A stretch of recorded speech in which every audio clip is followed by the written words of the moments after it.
రాధ అయితే ఇలా ఆలోచిస్తూ ఉంటుంది.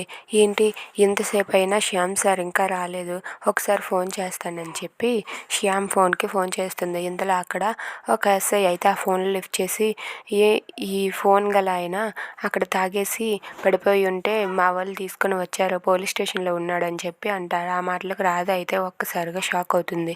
ఇంతలో రుక్మిణి అయితే సుందర్ ఏంటి నాకు ఇంతవరకు కాల్ చేయలేదు అని చెప్పి సుందర్కి ఫోన్ చేస్తుంది. ఫోన్ చేయగానే కానిస్టేబుల్ ఎత్తి ఇలా అంటూ ఉంటుంది, మీ ఆయన పోలీస్ స్టేషన్లో ఉన్నాడమ్మా అని చెప్తుంది. ఆ మాటలు విన్న రుక్మిణి అయితే పోలీస్ స్టేషన్కి వెళ్తూ ఉంటుంది.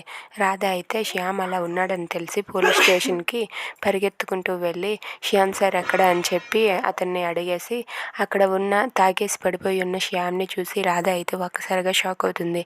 ఇక శ్యామ్ దగ్గరికి వెళ్ళి శ్యామ్ సార్ లేవండి అని చెప్పి అంటూ ఉంటుంది. ఇంతలో రుక్మిణి కూడా అదే పోలీస్ స్టేషన్కి వచ్చి నా సుందర్ ఎక్కడా అని చెప్పి అడుగుతూ ఉంటుంది. ఇక శ్యామ్ అలా పడిపోయి ఉంటే రాధ అయితే శ్యామ్ సార్ లేవండి అని చెప్పి ఎంత లేపినా సరే శ్యామ్ లేవకుండా ఆ మత్తులో అలా ఉండిపోతాడు. రుక్మిణి అయితే ఎక్కడ ఎస్ఐ గారు నా సుందర్ ఎక్కడున్నాడని చెప్పి అడుగుతూ ఉంటుంది. If you like this video please like, share and subscribe. Thanks for watching.